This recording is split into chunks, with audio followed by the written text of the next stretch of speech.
and welcome to Show of the Week. I'm Mike. And I'm Jane, and this week I've been coping with the missing scenes from South Park, The Stick of Truth. That's annoying. I know! I was like, F you, don't tell me when I can't pay my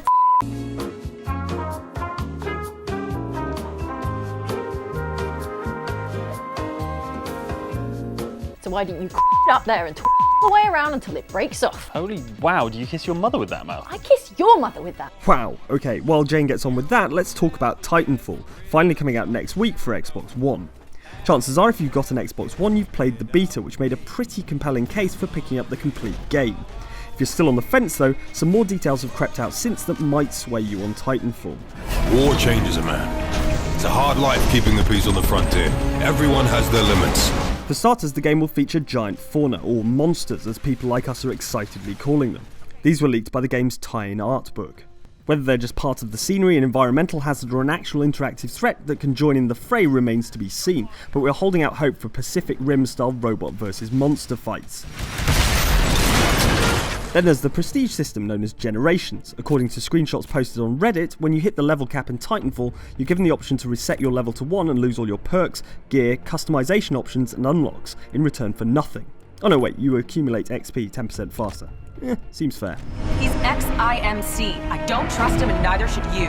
Those scamps on Reddit are also responsible for the leaked list of multiplayer maps. According to them, there are 15 maps in all, some of which have interactive bits such as anti-mech turrets that can be hacked to work for either side using a data knife, as well as zip lines which work in both directions for getting around the levels fast. 2 maps called Lagoon and Smuggler contain stretches of water. No word on if they cause your Titan to fritz out and fall over though, or if they can splash around like giant mechanical toddlers in a kiddie pool.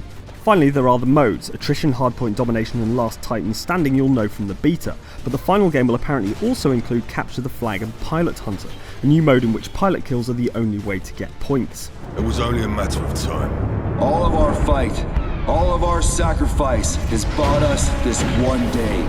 Titanfall hits next week for Xbox One and in a couple of weeks for Xbox 360. If you're picking it up, we'll see you online. Just try and stop us. Did you try and stop her? She'll tire herself out eventually. Might take a while though. True. Drink? They say you shouldn't drink and operate heavy machinery.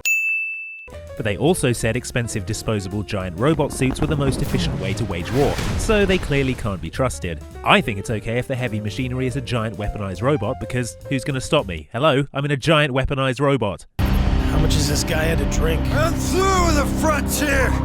You hear me, McCall? I'm through! His mistake was getting out of the giant weaponized robot. With that in mind, we're proud to present the official Outside Xbox Titanfall drinking game. Party up, grab your beverage, and take your drinks according to the following rules.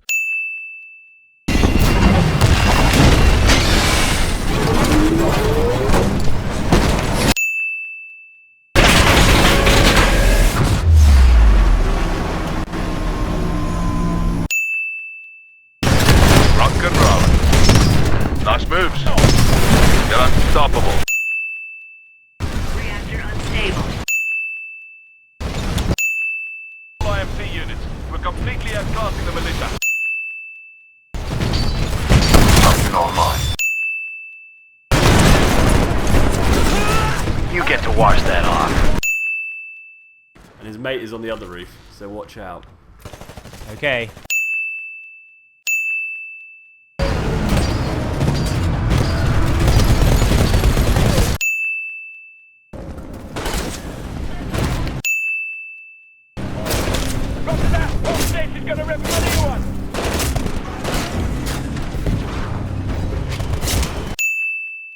There you have it, the official rules for driving a Titan under the influence. Remember, Outside Xbox doesn't condone irresponsible drinking, unless we're invited. But seriously guys, take it easy out there. I'm gonna kick all your asses. It may not look like much, but trust me, we're gonna need him. He's a hell of a pilot. Now it's time to see what you've been saying on the site, on YouTube, and texting to our premium rate phone number. Ooh, anyone? No, I think we're going to have to return the jet skis. Damn it. First up, your comments on last week's Show of the Week about Castlevania Lords of Shadow 2 and video game vampires. It says here vampires are like Superman in the way that their powers vary depending on who is writing about them. Mr. Stuart Anthony is disappointed we didn't include his favourite vampire game on the list. He says, a show on vampire lore and no mention of blood rain? That's where I first heard of Dampiers, and the second one featured some of the wackiest vampire powers ever. I expected more courtroom scenes in the show on vampire lore. Objection overruled. Ricardo the Alien, meanwhile, has some reassuring news for Andy. He says, don't worry, real vampirism only lasts a week. I do feel better actually, although that might be all those backpackers I drained. Yeah, either way. Finally, Not Good Enough sees the upside, saying, I would happily convert to vampirism. You get some nice cool teeth, a new cape, you can live forever, you get to brutally murder people and drain the blood out of them, you can drink from a goblet without seeming weird. All my fave things. It is pretty sweet, all things considered. Last week we also had some news on Trials Fusion, the latest game in the controller-smashing dirt bike series.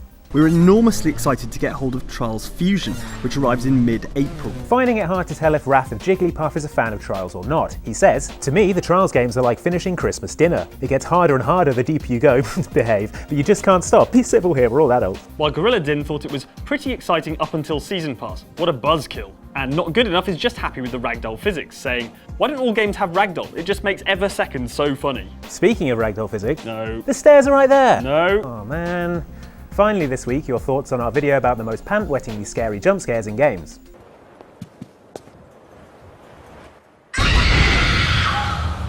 Nude Wood Joe put some clothes on to comment, yeah, it was the right decision to unplug my headphones for this video. While Rog H says, I played through Eternal Darkness so many times, but I only looked at the bath once. Plus we had some suggestions for other jump scares, such as Fenders, who mentions the crypt monster from the newest Mortal Kombat. Seriously, after I witnessed that, I didn't care about the unlockables anymore.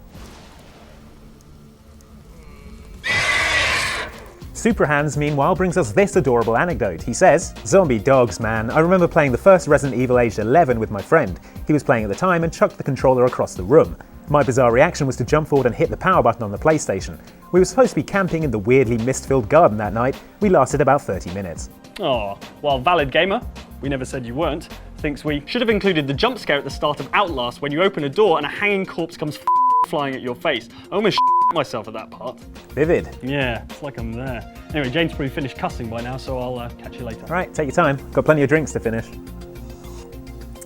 Need more backpacker. That's it for Show of the Week, but it wouldn't be YouTube without us asking you for a like and a subscribe, please. Thanks, guys. And if you want to get in touch, hit us up on Twitter or at facebook.com/OutsideXbox. See you next time.